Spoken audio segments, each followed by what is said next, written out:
Greatest headlines of the century.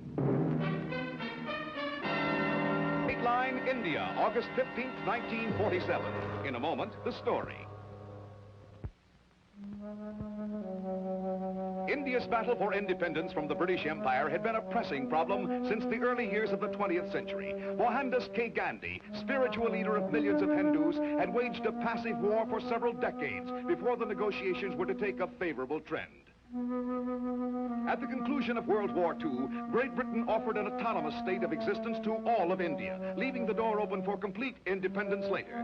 Gandhi and his protege Nehru met with the English delegation and declared that such a situation would be unsatisfactory. They demanded complete withdrawal of all British control.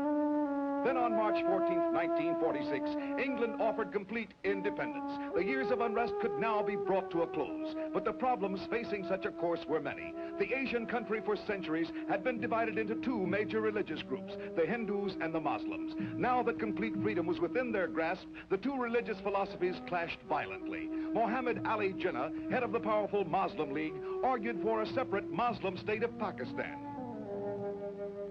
Great Britain had vetoed the partitioning at first as being completely unfeasible, but the threat of uncontrolled civil war forced Prime Minister Attlee's government to reverse the official thinking on the matter. February 20th, 1947, found Lord Mountbatten, a staunch advocate of partitioning, replacing Lord Wavell as the Viceroy of India. At the same time, in separate assemblies, the Muslim League and the Hindu Confederation finally accepted the British offer of independence of the two separate states of India and Pakistan. August 15th, 1947, found the partitioning going into effect. Almost 2 million people had to be evacuated from one state to the other, as the partitioning line found Muslims living in the Hindu state and Hindus residing in the new Muslim state.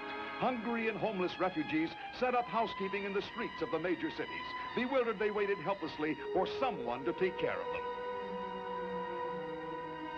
Violence flared up over the partitioning in both India and Pakistan. Traditional, centuries-old hatred between the two major faiths brought to a boil this dissension over the new boundaries and took a toll of countless lives.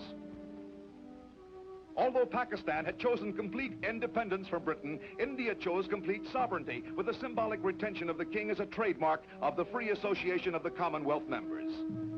The new Indian president, Rajendra Prasad, solemnly took his oath of office. To him and his Prime Minister Nehru now fell the unenvious task of leading their nation through the bramble-strewn path that lay ahead.